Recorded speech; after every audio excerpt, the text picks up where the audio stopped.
اللہ میری دوڑ تیری طرف ہے، چاہے میرے کام مخلوق کے راستے سے بنا یا براہ راست بنا، میں ان مخلوق اور میں محتاجوں کی پلٹن کے پیچھے نہیں چلتا۔ رمضان شریف قریب آ رہا ہے، ابھی سے دعائیں مانگنا شروع کرو۔ اللہ کے نبی دعا مانگتے تھے، اے اللہ ہمارے رجب میں ہمارے شعبان میں برکت دے، وبلغنا رمضان، ہمیں رمضان تک پہنچا دے۔ اے اللہ صحت دینا، عافیت دینا، رمضان شریف تک اللہ ہمیں پہنچا۔ اس لیے رمضان کے استقبال میں اللہ کے نبی صلی اللہ علیہ وسلم شعبان میں روزے زیادہ رکھتے تھے۔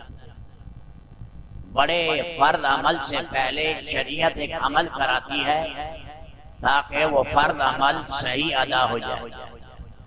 مسجد میں آتے ہیں، سنتیں پڑھتے ہیں، تحیت المسجد پڑھتے ہیں، کبھی تحیت الوضو پڑھتے ہیں، تحیت المسجد پڑھتے ہیں، تاکہ رب سے جو کنیکشن ٹوٹا ہوا ہے وہ جڑ جائے اور دل کا رخ اللہ کی طرف ہو جائے، تاکہ میں جو فرض پڑھوں اس فرض کا ایک ذرہ بھی اللہ کی توجہ کے بغیر نہ ہو۔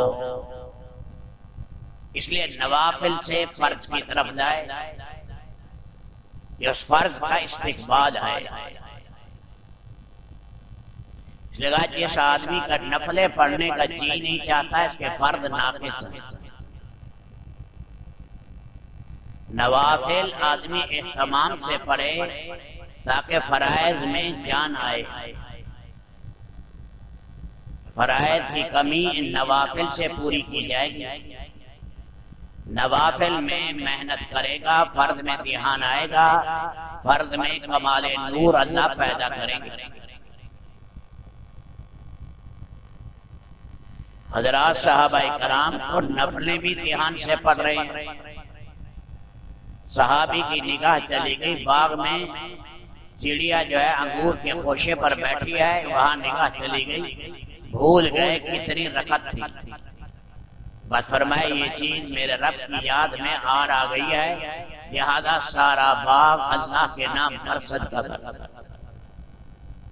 سارا باغ اللہ کے نام پر صدقہ کر دیا۔ ایسی اللہ نے انہیں چاشنی عطا کی تھی، قرآن پڑھنے کا شوق نماز میں تھا۔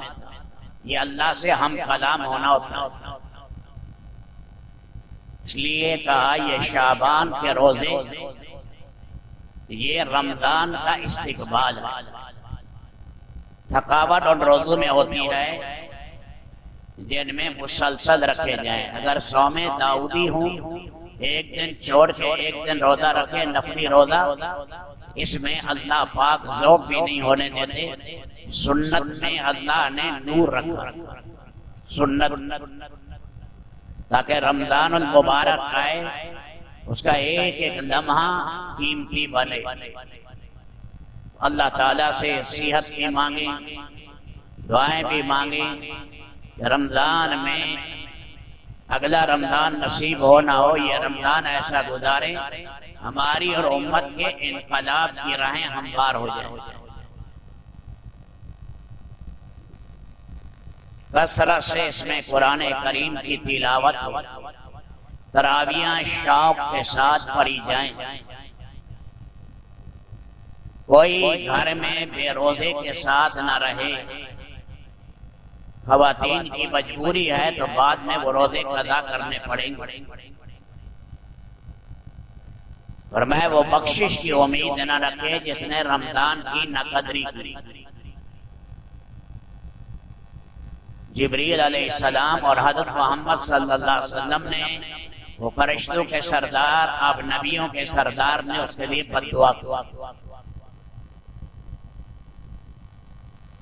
اس لیے ابھی سے ہمارے اندر شوق اٹھے، ہوکے اٹھیں، اندر سے لہریں اٹھیں کہ رمضان آ رہا ہے، اس رمضان کو ہم نے قیمتی بنانا ہے۔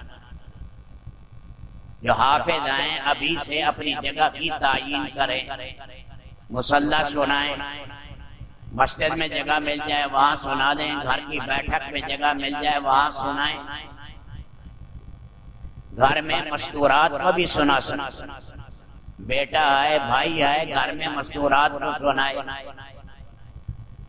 وہ بھی پیچھے سب بندی میں کھڑی ہو جائیں، سب بنا لیں اللہ کا قرآن سنیں، گھروں میں بیٹھ کے ہیں، گھر ہیں یہ آباد ہو جائیں قرآن کی تلاوت سے۔ یہ آ رہا ہے بخشش کا مہینہ، توبہ استغفار کا مہینہ، قرآن کریم کے غلغلے کا مہینہ آ رہا ہے، ابھی سے اس کے لیے دعائیں مانگنا شروع کر دیں۔ رب العالمین اس کی کمال قدر کرنے والا بنا، کوئی بھی ہمارے ماحول میں ارد بے نمازی نہ رہے، ورنہ چیزوں میں نحوست آئے گی، کمائی ہو جائے گی لیکن نحوست آئے گی۔ کمانا نہیں ہے، بابرکت کمائی اللہ کے ہاں پسندیدہ، مال تو کما لیا لیکن اس میں بے برکتی ہے، وہ منحوس مال ہے جو دل کو سیاہ کرے، ناجائز حرام مال جو دل کو کالا کرے، عبادت منہ پر مار دی جائے۔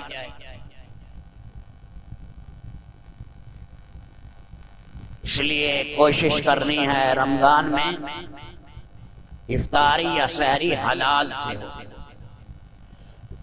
بالفرض اگر مال نہیں ہے میں کسی سے حلال قرض لے لے،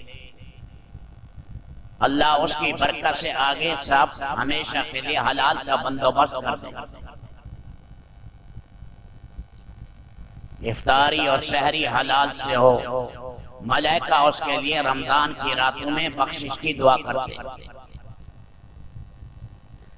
اللہ تعالی ہمیں صحت دے، ساری امت کو دے، شوق سے تراویح میں لگنا ہے، رمضان کی قدر کرنی، مسجد آباد کرنی، مسجد سے دور رہو جی، پرے پرے کھڑے ہو جاؤ جی، ان باتوں کی طرف توجہ نہ ڈالیں، اللہ کی طرف توجہ کریں، مسجدیں آباد کریں، نیکی کی طرف آگے لگیں، وسوسوں سے، وہم سے، ان چیزوں سے بچیں۔ جہاں اللہ رسول نے برکت کہی ہے وہاں برکت اسی سے آئے گی جو اللہ اور اس کے رسول نے فرمایا۔ اللہ میری دوڑ تیری طرف ہے، چاہے میرے کام مخلوق کے راستے سے بنا یا براہ راست بنا، میں ان مخلوق اور میں محتاجوں کی پلٹن کے پیچھے نہیں چلتا۔